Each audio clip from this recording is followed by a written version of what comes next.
Në bredhet e shumta me makinë gjatë fushatës, Vjosa Osmani në një seksion të videove të saj bashkë me Lumir Abdizikun tregoi edhe për një segment interesant gjatë tubimeve.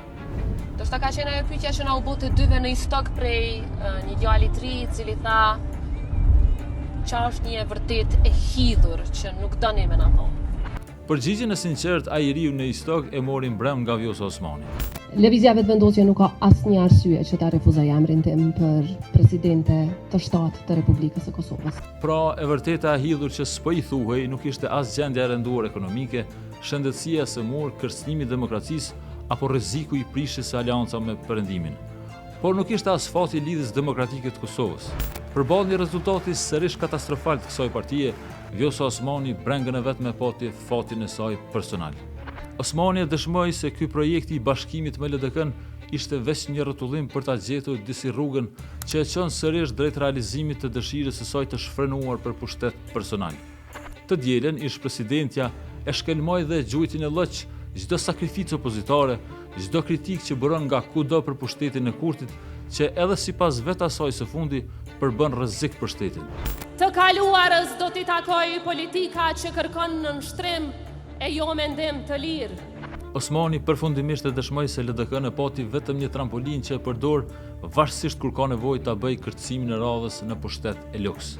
E shante dikur për t'u ngjitur në kreun e saj, e braktisi dhe sulmoi për ta realizuar ambicien e verbër për pushtet për krah Albin Kurtit, e përdori për vota në zgjedhjen e parë si presidente, e goditi atë opozitën tjetër dhe çdo zë kritik për ta dëshmuar servilitetin ndaj Kurtit dhe e përdori tash kur i ndryshuan pak matematikat. Në vend se të reflektoj për peshën e saj të përgjegjësisë për rezultatin e LDK-s, që nuk është as afër atij të shkurtit të vitit 2025, apo të tregoj respekt e mirënjohje përballë aktivistëve e zyrtarëve në parti që e mirëpriten për kundër goditjeve që u bëri, Zonja Osmani tregoi se brenga e vetme e saj është akomodimi personal në majat të pushtetit, përsëri në kthjetrat e Kurtit, në çfarëdo forme, me çfarëdo çmimi, mbi fatin e përpjekjen opozitare të kujdo tjetër.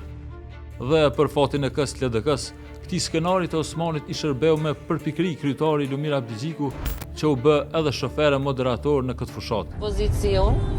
Të dielën, ai edhe Eduard Trokiti dëshirën e vetme të Osmanit, duke tentuar të kamuflojë me përqindje të pakuptueshme për gjoja rritjen e partisë në vota, përkundër se votat i ka ato të dhjetorit, të cilat edhe vetë me të drejtë i pati trajtuar si një katastrofë për partinë që çdo ditë po ja zë frymën.